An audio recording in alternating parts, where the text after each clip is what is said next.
Types of Constructivism. Constructivism, or learning theory, comes from the word construct. It is based on the principle that learners actively construct their own knowledge. Learners rely on their background or previous knowledge, build on it, and learn new things. As an approach to learning, it holds that people actively construct or make their own knowledge and that reality is determined by the experiences of the learner. This is as per Eliot and others. As teachers and instructors, the constructivist theory enables us to know learners' profiles, like information on learners' background knowledge, learning styles, strengths and weaknesses, and interests. Over the course of the decades, many psychologists and educational theorists have made significant contributions to our understanding related to constructivism. Hence, constructivism as a learning theory does not rely on a single theoretical position, but is seen as a continuum. The assumptions that underlie this continuum vary and have come to include several dimensions. In the previous unit, we highlighted the contributions made by Piaget and Vygotsky, which have made it possible to broadly categorize constructivism into two schools of thought: cognitive constructivism and social constructivism. The former is associated with the works of Jean Piaget and the latter with Vygotsky. Let us discuss each of the two types individually to understand how they are relevant for us as teachers and how they can be used to enhance learners' language skills. Cognitive constructivism. Cognitive constructivism emerged as a reaction to the behaviorist school of thought. It is concerned with the cognitive domain of the mind. It enables learners not only to acquire knowledge but also to create new knowledge and build on past experiences. It also states that knowledge construction is an adaptive process and results from a process of internalization. In addition, learners create mental structures in response to an external reality.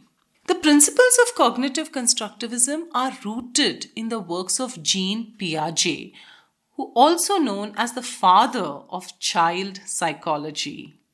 He did not consider intelligence to be a fixed trait. Rather, he was of the opinion that children discover and explore the world around them, adjust their thoughts, and learn. He has described each of these stages as maturation, organization and adaptation, assimilation and accommodation, and equilibration. In the next section, we will discuss each of these stages and try to incorporate the characteristics of each of these stages to design activities for the English language classroom. The first one, maturation. It's a biological process where changes unfold at genetically predetermined times. With physical maturation, the ability of the child to interact with the environment increases. The child tries to learn and unlearn things by trying and testing. Maturational growth helps a child learn about sense organs, behavioral, and physical changes. A few examples of the maturational growth are the ability of a child to differentiate between hot and cold, the ability to judge the height of a thing, its shape and size, and so on. Thus, learners' thoughts are dominated by how the world looks rather than what the world is. The second one is organization and adaptation.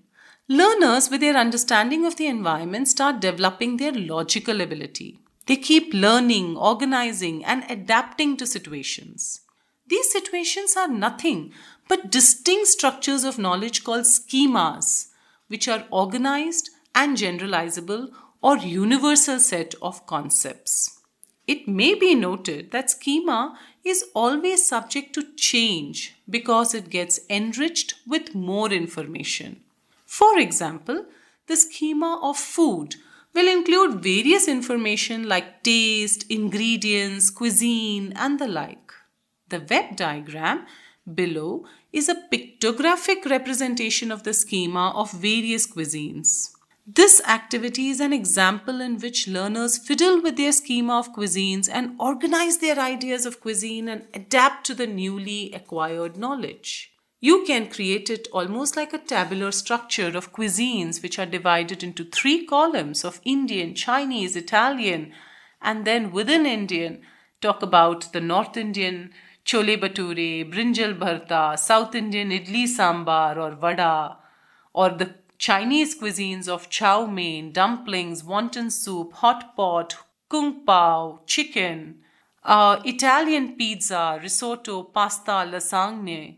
You can also elicit other cuisines and create different kinds of mind maps. The third one is assimilation and accommodation. Assimilation is a process where we use our existing schemas to understand the world around us. For example, when we see a new object, we try to guess what it is by comparing it with what we already know about such objects. While using this process, we sometimes adjust our incoming information to fit our current pattern of thinking. In one of the modules of this course, we came across various genres or types of writing. One of them was advertisement writing. Writing advertisements comes under the broader genre of persuasive writing. With the previous understanding of persuasive writing, we may ask learners to write a text of a travel plan to any tourist destination. Prior to writing the text, elicit from learners the features of persuasive writing. To name a few: 1. This type of writing is done to convince. 2. The writer uses personal experience, logical argument, and appeals to emotional faculty of the readers. 3. This kind of writing tries to establish credibility among the readers. 4. This kind of writing tries to substantiate its stance by giving examples, statistics, and facts. This information may be in the form of graphs and pictures also. 5. Persuasive writing tugs at the heartstrings, which means that the writer describes a personal experience to generate curiosity in the readers. 6. Persuasive writing is very selective about the choice of words and phrases to develop sentimental connection. 7. Word plays like pun, rhymes, and catchy phrases are often used to draw readers' attention. You could have a sample activity. Ask learners to do this activity in dyads. Give them a worksheet as shown below and instruct them to choose any tourist destination and fill in the details. The worksheet may have information of the travel plan, such as the name of the place in one column. Draw a picture of the place, write a few lines about the place, interesting facts about the place, reasons for which you choose this place for your vacation, and draw a picture about anything you like about the place. This activity will be an assimilation because learners have an existing schema of persuasive writing.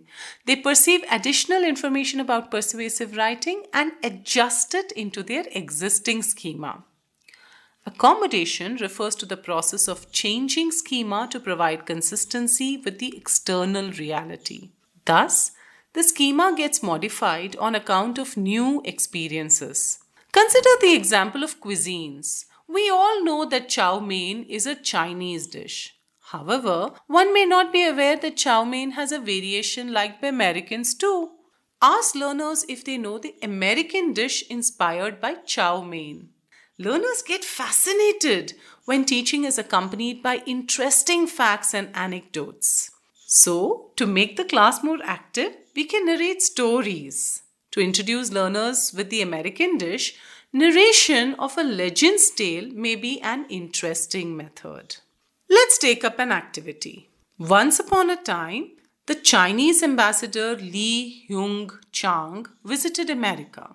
One day, Li was hosting a party for his American guests. He wanted to create friendly ties with the Americans. He asked his chef to invent such a dish which would appeal to both the Chinese and the American palate. Hence, a new dish was born: chop suey. Divide the class into pairs. Give each pair a role play topic on the American chop suey. Here are a few topics that you may give the learners. You may also add more topics to the ones enlisted below. A role play between A grocer and a customer. The customer goes to the departmental store and inquires about some ingredients needed for chop suey. B. Two friends go to a restaurant and order chop suey. One among the two does not know what is chop suey, so the other one explains to him or her. C. A conversation between a mother and son or daughter on a meal plan in which they decide to make chop suey. D. A role play between two friends who argue over the origin of the dish. One says it is Chinese and the other says it is American. Please note that for this activity, learners will need some time for gathering information and preparation. So they may be given a day's time to prepare and perform the role play for the next day. The above activity is an example in which learners modify their schema when new information is accommodated. The fourth one is equilibration.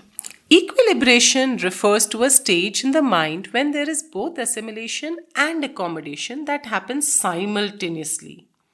A learner tries to adjust the internal mental structure and make adequate sense of the world. When the external reality does not match the inner mental structure, a state of disequilibria is created. The human mind continuously attempts to make sense of the external world or stimuli. Disequilibration again leads to equilibration and the cycle keeps on moving, thus cognitive development happens. Fifth, implications of cognitive constructivism. Constructivism has huge implications in a language classroom. Learners' minds cannot be considered as a tabula rasa on which the foundation of new knowledge can be laid. Learners come with a previous set of knowledge. They actively assimilate and accommodate new material in the schema. Summarizing an text is an example of assimilation where a learner tries to understand and reinterpret the text in his or her own words. Similarly, in a reading text, when learners are asked to answer a set of questions, they apply several known strategies like skimming and scanning to understand the text and read it fluently. While trying to understand the meaning of unknown vocabulary, learners try to accommodate by using strategies like rereading the text or taking the help of a dictionary. Hence, cognitive constructivist theory of learning prepares the teachers to assess the learner's background knowledge and engage them in the learning process accordingly. The cognitive constructivist theory propounded by Piaget has a huge implication because it aims at making the language class learner-centric. B. Social constructivism. The idea of social constructivism was developed by the Soviet psychologist Lev Vygotsky. It may be termed as a variety of cognitive constructivism. Vygotsky argued that cognitive functions originate when a child interacts with society. It simply does not comprise assimilation and accommodation, but the society, which is an integral part of the child's surrounding, also boosts its learning. He postulates that the child learns not only from the environment, but through the social nature of learning, as children are born into a social world and learning occurs through interaction with others.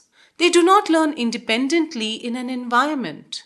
Vygotsky took the cognitive theory of learning a step further by saying that knowledge is constructed by learners in response to interaction with environmental stimuli and with culture in cognitive development. He believed that language and culture both play an essential role in human intellectual development. He stated further that language and culture are the combined frameworks that leverage human perception and communication of thoughts. The knowledge thus constructed is essentially socially constructed. Vygotsky argued that Piaget failed to understand the social nature of language. He distinguished between the two levels of learning, the actual level and the potential level. The level of actual development is the level of development that the learner has already reached and is the level at which the learner is capable of solving problems independently. The level of potential development, The zone of proximal development is the level of development that the learner is capable of reaching under the guidance of teachers or in collaboration with peers. The learner is capable of solving problems and understanding material at this level that they are not capable of solving or understanding at their level of actual development. The level of potential development is the level at which learning takes place. It comprises cognitive structures that are still in the process of maturing but can only mature under the guidance of or in collaboration with others. Another aspect of learning Vygotsky emphasized was motivation. While the behaviorists viewed motivation as an extrinsic force, cognitivists considered it to be intrinsic. Social constructivists considered it to be a combination of both external and the internal drive. For example, a person's dream to learn driving helps him or her learn how to drive a car when both his or her intrinsic motivation to learn driving and the external factors like support from the driving school instructor, family members, monetary incentives, all work hand in hand. Thus, both extrinsic and intrinsic factors together function in a social setting to facilitate learning. Hence, learning is a social phenomenon in which learners learn with the support of social factors or external factors. Collaborative learning is an implication of the development of social constructivism. In this kind of learning, the teacher acts as a facilitator and learners learn in collaboration. For instance, in group investigations, students may be split into groups that are then required to choose and research a topic from a limited area. Generally, collaborative learning should be seen as a process of peer interaction that is mediated and structured by the teacher. Discussions can be promoted by the presentation of specific concepts, problems, or scenarios. It is guided by means of effectively directed questions, the introduction, and the clarification of concepts and information, and references to previously learned material. These two approaches are not mutually exclusive, as underpinning of both is the belief that students learn by constructing their own knowledge. 1. Implications of social constructivism. Social constructivism upholds that learning happens as a result of social interaction and it is not an individual but a shared experience. This is by Akpan et al. Kelly suggests that social constructivism could be applied in the classroom using methods like case studies, research projects, problem-based learning, brainstorming, collaborative learning, or group work. Social constructivism offers to do anything in a group. Doing a task as a group activity will involve learners in small groups to achieve the desired goals. For example, a speaking activity where a learner may be asked to do role play on planning a birthday party of a friend in a budget. The objective will be to negotiate, plan, and finalize the event. In doing so, teachers may mediate by asking learners to use sentence constructions with modal verbs while negotiating. State the points clearly and explicitly. Expressions that they might use while accepting and rejecting deals. This method will act as tangentially opposite to the lecture method as it will focus on problem-based teaching learning and will aim at a learner-centric classroom.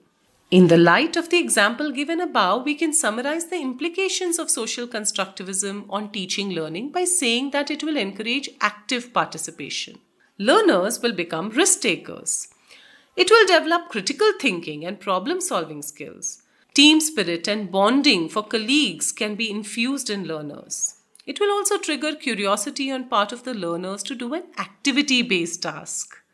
They can concretize learning and knowledge, facts that they discover during the process of research or co-construction. There is evidence of developing episodic memory, which refers to the ability to recall events based on past experience. Thus, social constructivism shifts responsibility from a teacher-centric class to a learner-centric one. The learner's role is that of an active participant who co-constructs knowledge in collaboration. The teacher's role becomes more dynamic because apart from being a guide, she has to have a repertoire of knowledge and strategies she can equip learners with to perform any task autonomously.